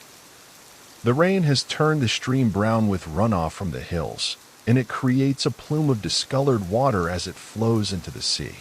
This mixing of fresh and salt water creates a rich environment for wildlife, and you can see wading birds feeding in the shallows, curlews, oyster catchers, and turnstones that probe the sand for food. The coastal landscape is wild here, shaped by centuries of wind and weather into forms that seem almost sculptural. The cliffs are layered with different types of rock, each one telling part of the Earth's story, each one weathering at its own rate to create a complex tapestry of colors and textures.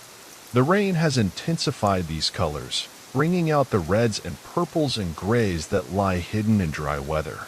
A small coastal town appears, built into a natural amphitheater formed by the hills. The houses climb the slopes and terraces, their gardens bright with plants that thrive in the mild, wet climate. Hydrangeas, fuchsias, and palm trees that seem incongruous so far north but flourish in the Gulf Stream's warming influence. The rain has made all these plants seem more tropical, more lush, as if the moisture has transported them to a different climate altogether. The train station here is right on the seafront, and through the rain-streaked windows you can see waves breaking against the seawall, sending spray high into the air where it mingles with the rain before falling back to earth. The sound of the sea is constant here, a rhythmic roar that provides a bass note to the rain's higher percussion. The train doesn't stop at this station either, but continues along the coast road, offering spectacular views of cliffs and coves that stretch away into the misty distance. Each headland seems to fade into the next, creating a sense of endless coastline that continues beyond the horizon. The rain has reduced visibility slightly, but rather than obscuring the view, it seems to add mystery and depth, making the landscape seem larger, more romantic. A seal appears in the water near the shore, its whiskered face breaking the surface as it watches the train pass. The animal seems completely unbothered by the rain, as comfortable in the water as on land, a reminder that not all creatures see weather as something to be endured. The seal disappears beneath the waves, leaving only ripples that spread outward before being erased by the next wave. The train rounds a headland and enters a broad bay where several small islands dot the water like stepping stones across the gray expanse. Each island has its own character. Some are bare rock worn smooth by countless storms.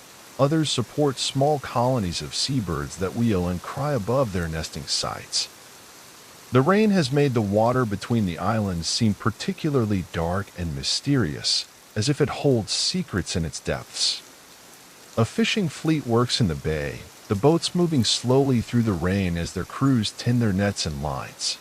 The fishermen wear bright yellow oilskins that stand out like beacons against the gray water and sky. Their work continues regardless of weather. Indeed, many fish are more active in overcast conditions, making rainy days particularly productive for those who understand the sea's moods and patterns. The train begins to turn inland again, following a river valley that cuts through the coastal hills. The transition from salt to fresh water is marked by a change in vegetation. The hardy coastal plants give way to more tender species that can't tolerate salt spray.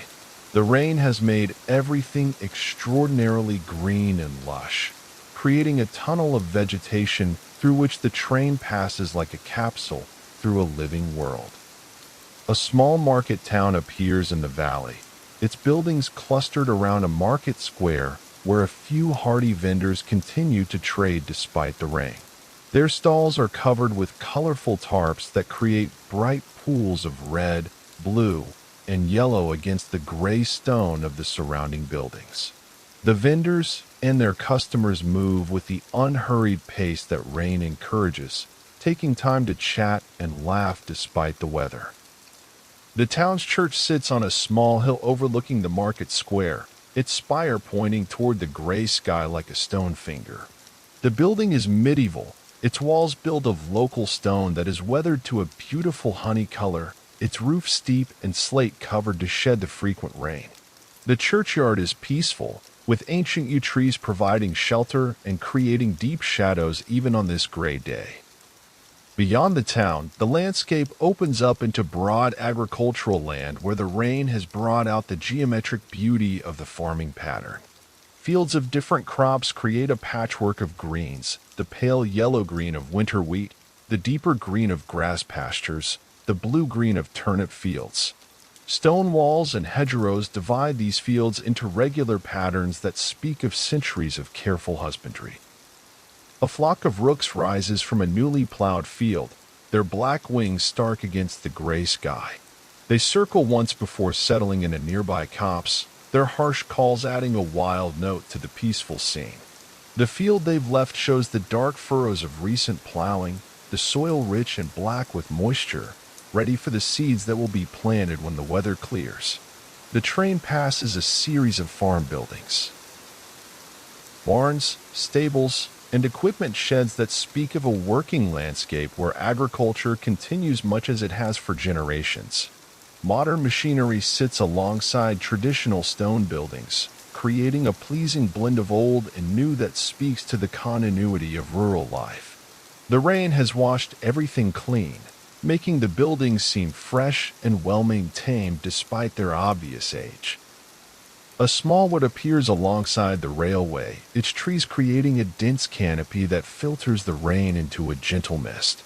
The woodland floor is carpeted with fallen leaves that have been darkened by the moisture, creating a rich tapestry of browns and golds. Moss grows on every surface, tree trunks, fallen logs, and the stone wall that borders the wood creating a soft green covering that seems to glow with its own light. Through the trees, you glimpse a small clearing where deer graze peacefully, their brown coats darkened by the rain, but their demeanor completely untroubled. They move with the fluid grace that characterizes wild creatures, pausing occasionally to lift their heads and test the air before returning to their feeding. Their presence adds life and movement to the peaceful scene, a reminder that the countryside continues to support its wild inhabitants alongside human activities. The train emerges from the wood into more open country, where rolling hills stretch away into the misty distance. The rain has created a landscape that seems painted in watercolors, soft, muted colors that flow into one another without hard edges. Every shade of green is represented here, from the pale yellow-green of new grass to the deep emerald of established pastures. A small village appears in a fold of the hills, its houses built of local stone that is weathered to match the surrounding landscape. The buildings seem to grow from the earth itself, as natural as the rocks and trees around them. Gardens spill over stone walls, heavy with the abundance that rain brings. Roses, lavender, and fruit trees that seem to glow with health and vigor. The village church sits at the center of the community, its tower visible from miles away across the surrounding countryside. The building is ancient, its walls built of massive stones that have been worn smooth by centuries of weather, its small windows deeply recessed to keep out both rain and the harsh light of summer. The churchyard is peaceful, with old headstones that lean at comfortable angles and ancient trees that provide shelter for both the living and the dead. As the train continues through this peaceful landscape, you become aware of how completely you have surrendered to its rhythm and pace.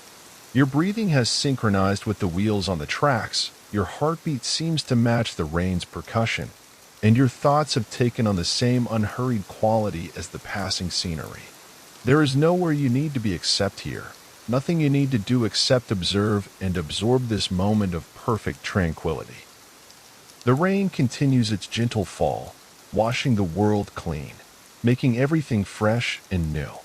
Each droplet that strikes the train window creates its own small world, a perfect sphere that catches and holds the light for an instant before sliding down the glass to join the others in their journey toward the earth. The pattern is constantly changing, constantly beautiful, a natural mandala that forms and reforms with hypnotic regularity.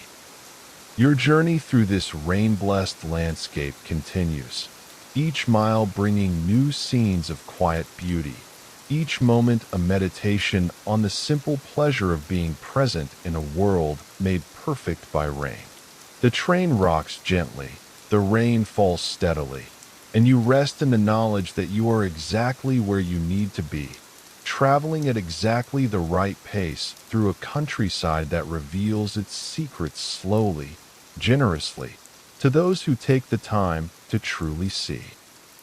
The afternoon light, filtered through the rain clouds, has taken on a softer quality now, more golden than gray. Though the sun remains hidden behind the overcast sky, its presence is felt in the gentle warming of the air and the subtle shift in the quality of light that falls across the landscape. The rain continues, but it seems lighter now, more of a mist than a downpour, creating a gauze-like veil that softens every edge and makes the world seem dreamlike. A small station appears ahead, its platform empty except for a single bench where puddles have formed in the worn depressions left by countless waiting passengers. The station building is Victorian, built of red brick that has mellowed with age, its decorative bargeboard painted white and adorned with hanging baskets that overflow with trailing lobelia and sweet alyssum. Even in the rain, the flowers seem to glow with their own inner light, their colors more vivid and saturated than they would be on a clear day. The train slows as it approaches the platform, and you can hear the gentle hiss of the brakes, the settling sounds of the carriages as they come to rest. Through your rain-streaked window, you watch a small drama unfold. An elderly man emerges from the station building, unfurls a large black umbrella, and walks slowly to the platform edge. He stands patiently, his face turned toward the approaching train, rain drumming on his umbrella like fingers tapping on a drumskin. He boards your carriage, nodding politely to the other passengers as he settles into a seat across the aisle.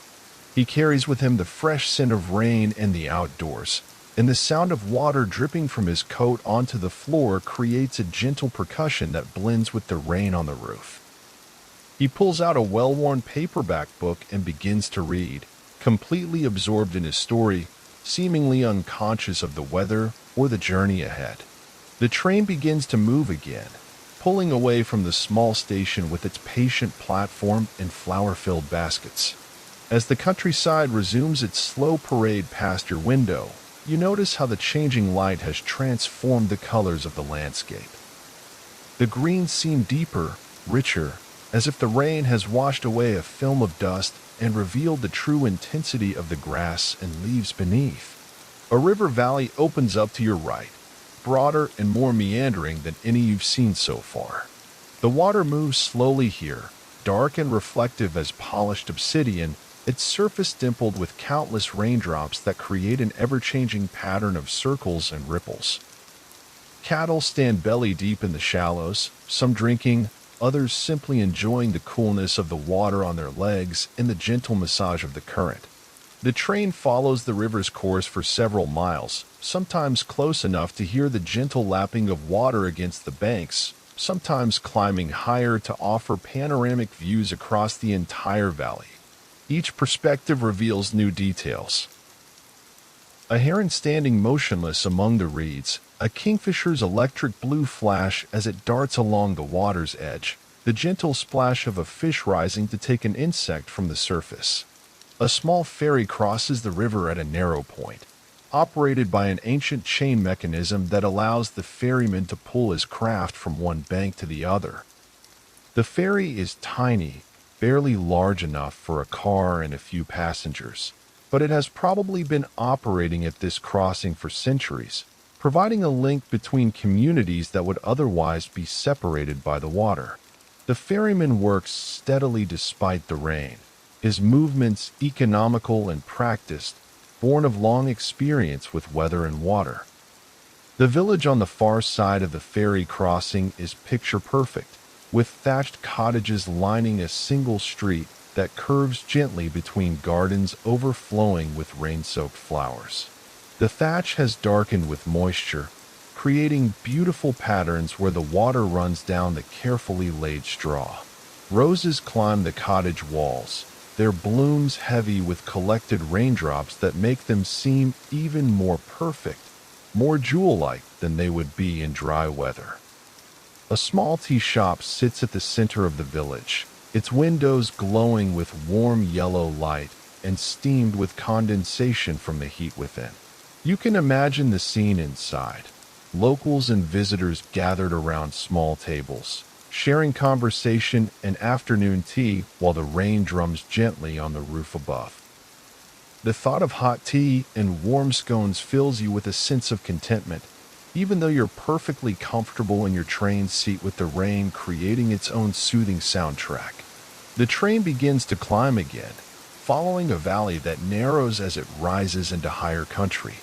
The rain has created dozens of small waterfalls here, silver threads that cascade down the rocky slopes and disappear into culverts beneath the railway.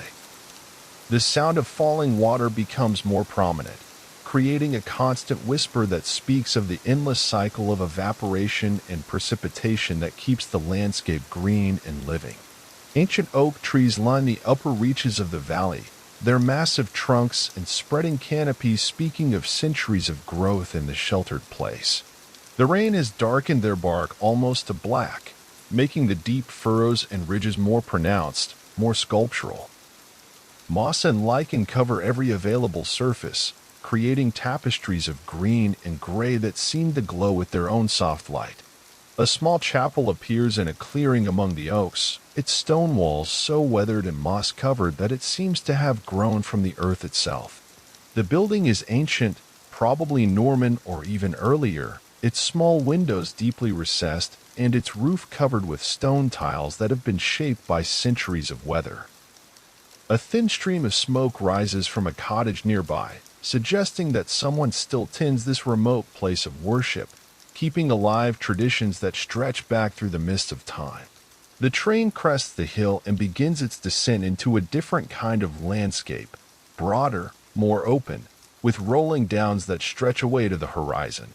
The rain has turned the grass an impossible shade of green, so vivid it seems to generate its own light.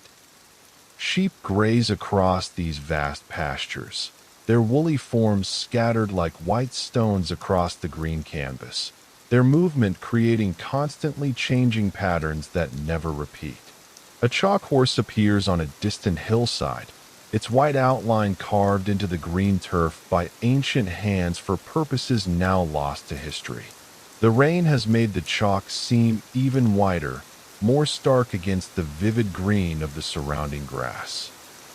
The figure has a timeless quality, as if it has always been there and always will be, a reminder that this landscape has been shaped by countless generations of human hands and hearts. The train passes through a small market town built around a medieval church whose spire dominates the surrounding countryside. The town has grown organically over the centuries, its streets following ancient paths and boundaries, its buildings representing every period of English architecture from Tudor timber framing to Victorian brick. The rain has unified all these different styles and periods under its gentle wash, making them seem part of a coherent whole. Market day is in progress despite the weather, with stalls set up in the square beneath colorful awnings that provide shelter from the rain. Vendors and customers alike seem unbothered by the wet conditions, moving with the unhurried pace that rain encourages, taking time to chat and examine the goods on display. The scene has a timeless quality, as if markets have been held in this square for centuries, rain or shine, connecting the surrounding farms with the town's inhabitants. The train station sits on the edge of the town, a Victorian building with decorative ironwork and hanging baskets that seem to thrive in the damp conditions. A few passengers wait on the platform beneath umbrellas, their patient demeanor suggesting people accustomed to English weather, who have learned not to let rain interfere with their plans. The platform itself gleams with moisture, creating a mirror that reflects the ornate ironwork of the station canopy. Several passengers board here, bringing with them the sounds and scents of the outside world, the patter of rain on umbrellas, the fresh smell of wet earth and growing things, the gentle murmur of conversation that speaks of a community comfortable with itself and its environment. They settle into their seats with the satisfaction of people who have escaped from the rain into a warm, dry sanctuary. The train pulls away from the station and continues through the countryside, which becomes more agricultural now, with larger fields and more extensive farm buildings. The rain has brought out the geometric beauty of the farming landscape, neat hedgerows dividing fields of different crops, stone walls running straight across the undulating ground, farm tracks that curve gracefully around the natural contours of the land. A combine harvester works in a field of wheat, its operator protected by a glass cab as he guides the massive machine through the golden grain. Even in the rain, the work of harvest continues, the grain stored safely in the machine's hopper while the straw is left in neat rows across the field. The scene speaks of the eternal rhythm of farming, the need to work with weather rather than against it, to take advantage of every opportunity that nature provides. The train passes a series of farm buildings that tell the story of agricultural evolution. Ancient stone barns that have sheltered crops for centuries, Victorian brick buildings that speak of improved farming methods, modern steel structures that house the latest machinery. All are unified by the rain, which has washed them clean and made them seem part of a coherent landscape rather than separate intrusions upon it. A small wood appears alongside the railway, its trees creating a tunnel of green through which the train passes like a capsule through a living world. The canopy is so dense that only a fine mist of rain penetrates to the forest floor, creating a green twilight world where moss and ferns thrive in the perpetual dampness. The air here must be thick with the scent of decomposing leaves and growing things, rich and earthy and full of life. Through gaps in the trees, you glimpse woodland paths that wind between the trunks like secret passages. These paths speak of centuries of use, not just by humans, but by deer and foxes, and all the other creatures that call this wood home. The rain has made the earth soft and springy underfoot, and you can almost feel the give of the moss-covered ground beneath imaginary footsteps.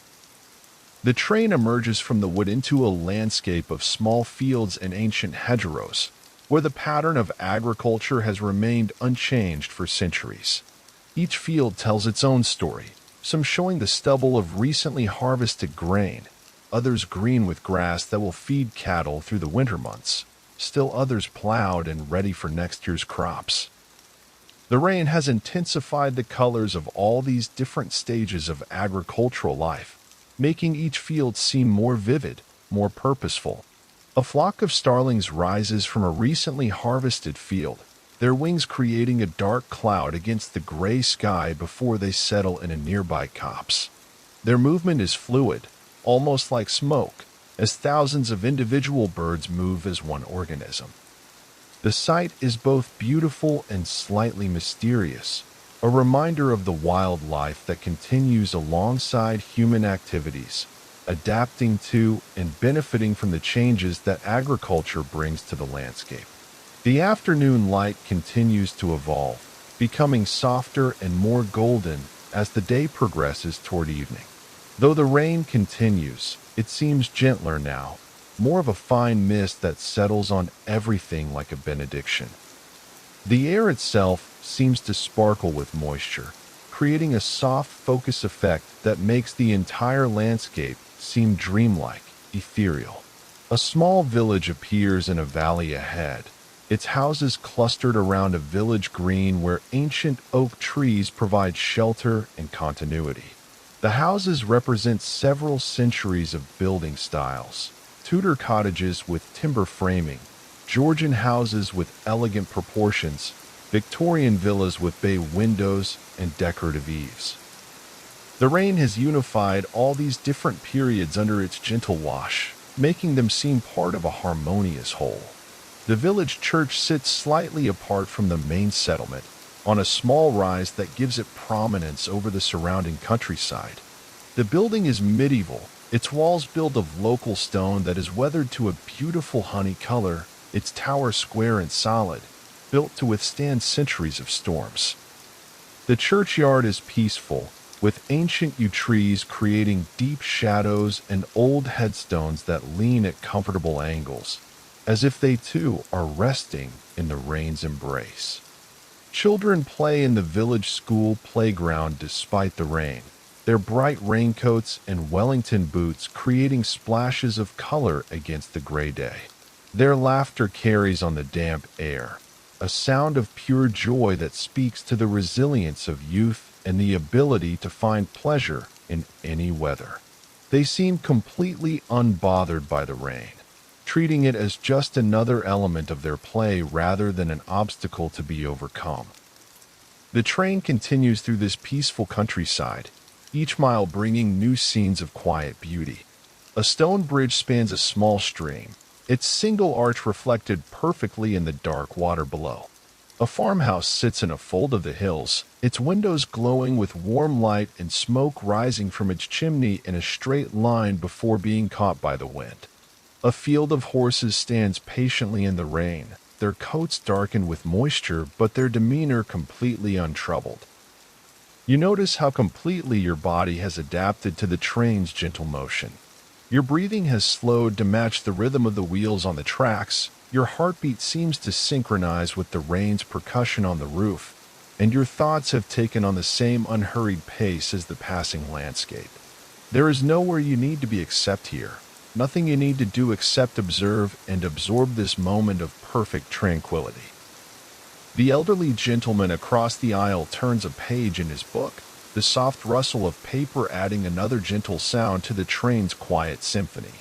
His presence, like that of the other passengers, contributes to the sense of peaceful community that develops among travelers sharing a journey through weather. You are all temporary companions, united by the gentle rocking of the train and the soothing sound of rain on the roof. A small market town appears in the distance, its buildings arranged around a central square where a few market stalls remain open despite the rain. The vendors have rigged colorful tarps and awnings to protect their goods, creating bright pools of red, blue, and yellow against the gray stone of the surrounding buildings. The scene has a festive quality despite the weather, as if the community has decided that rain is no excuse for abandoning the social rituals that bind them together. The train doesn't stop in this town, but moves slowly enough for you to observe the details of daily life continuing despite the rain. A baker emerges from his shop with a tray of fresh bread, the steam from the warm loaves visible in the cool air. A postman makes his rounds, his red van bright against the gray day, his waterproof jacket glistening with collected raindrops. An elderly woman tends her garden, seemingly oblivious to the rain as she deadheads roses and ties up trailing plants. Beyond the town, the landscape opens up into broad river meadows where cattle graze peacefully, their black and white forms scattered across the green grass like pieces in some giant game. The river meanders through these meadows, its course marked by lines of willows whose branches trail in the dark water. The rain has raised the water level slightly, and you can see where the river has spread into the surrounding fields, creating temporary lakes that reflect the gray sky like scattered mirrors. A heron stands motionless in the shallows, its gray plumage making it almost invisible until you catch the slight movement of its head as it tracks something beneath the water's surface. The bird embodies the same patient stillness that the rain seems to encourage. A willingness to wait, to be present, to let time flow at its own natural pace rather than rushing towards some imagined destination. The train begins to climb again, following a valley that leads toward higher ground. The rain has created a network of temporary streams that flow down every slope, carrying the rich brown water from the hills toward the valley floor. These ephemeral waterways will disappear when the rain stops, but for now they add movement and life to the landscape, creating a sense of the earth itself breathing and flowing. A small wood appears on the hillside, its trees, mostly oak and beech with an understory of hazel and rowan, creating a dense canopy that filters the rain into a gentle mist. The woodland floor is carpeted with fallen leaves that have been darkened by the moisture, creating a rich tapestry of browns and golds. Moss grows on every surface, softening the hard edges of rocks and fallen logs, making the entire wood seem like a living cushion. Through the trees, you catch glimpses of a small stream that tumbles down the hillside in a series of miniature waterfalls, its water clear and swift-moving. The sound of running water adds another layer to the complex but soothing soundtrack of the journey, blending with the rain and the train's mechanical rhythm to create a symphony of natural and human-made sounds. The train crests the hill and begins its descent into a different kind of landscape, more open, more dramatic, with broader views and a sense of approaching the journey's end. The rain continues, but it seems lighter now, as if the weather itself is beginning to relax after the day's steady downpour. The clouds show signs of breaking up, with patches of lighter gray that suggest the possibility of clearing skies ahead. A small town appears in the valley below, larger than the villages you've been passing, with a proper high street lined with shops and cafes. The buildings are a mixture of periods and styles, from medieval timber framing to modern brick, all unified by the rain that has washed them clean and made them seem part of a coherent whole. Church spires rise above the rooftops, their weathered stone dark with moisture, their presence providing focal points that anchor the town to its landscape. The train begins to slow as it approaches what you sense might be your final destination. The rhythm of the wheels on the tracks becomes more deliberate, less urgent, as if the train itself is reluctant to end this peaceful journey through the rain-blessed countryside. The sound of the rain on the roof seems more prominent now, creating a gentle percussion that speaks of conclusion and completion. Other passengers begin to gather their belongings, the rustle of newspapers and the soft thud of closing books adding new sounds to the train's quiet symphony. But these preparations are unhurried, peaceful, as if everyone understands that this has been more than just a journey from one place to another. It has been a meditation, a retreat from the busy world into a space of calm and contemplation. The train station appears ahead, its Victorian ironwork and red brick buildings glowing warmly in the rain-washed air. The platform is covered by a glass canopy that rings like a bell as raindrops strike it, creating a musical welcome for arriving passengers.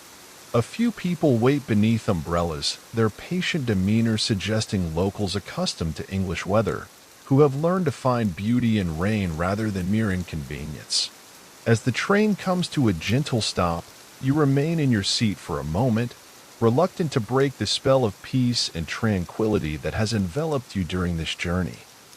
The rain continues to fall outside, drumming gently on the station canopy, washing the world clean, making everything fresh and new. You have traveled through landscapes made beautiful by rain, witnessed the way water transforms color and texture, experienced the deep peace that comes from moving slowly through a world that reveals its secrets gradually to those who take time to truly see. The conductor appears one last time, his silver hair damp from the platform, his warm smile suggesting someone who has spent a lifetime helping passengers navigate the peaceful transition from journey to destination. Journey's end, he says quietly, his voice carrying the same gentle authority that has guided you through this rain-blessed day. You gather your things slowly, reluctantly, still feeling the train's gentle rhythm in your body, still hearing the rain's percussion in your mind.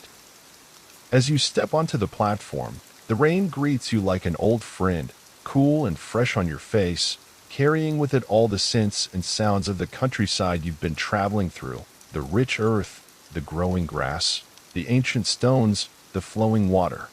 The station platform stretches out before you, slick with rain but welcoming, lit by warm gas lamps that create pools of golden light in the gray afternoon. Other passengers move slowly, peacefully, as if they too have been transformed by the journey, reluctant to rush back into the ordinary world after this extended meditation on rain and landscape and the gentle rhythm of wheels on tracks. Behind you, the train rests quietly, steam rising gently from beneath its carriages, rain drumming softly on its roof. It seems content, satisfied after a day of carrying passengers through some of the most beautiful countryside in the world, landscapes made even more beautiful by the gentle, persistent rain that has washed everything clean and made it new. You walk slowly toward the station exit, your footsteps echoing softly on the wet platform, the sound of rain on the glass canopy creating a gentle farewell song. The journey is ending, but its peace remains with you. The memory of rain on train windows, of green countryside rolling past, of the gentle rhythm that has carried you through a day of perfect tranquility. As you reach the station entrance, you pause for a moment to look back at the train, at the platform where puddles reflect the warm light of the gas lamps, at the rain that continues to fall with gentle persistence.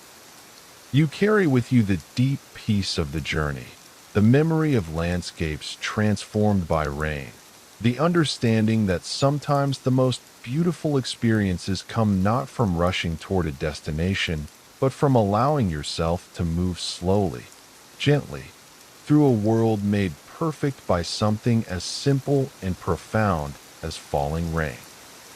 The rain continues to fall as you step out into the town, each drop a reminder of the peaceful journey you've completed, each sound an echo of the gentle rhythm that has carried you through this day of quiet beauty.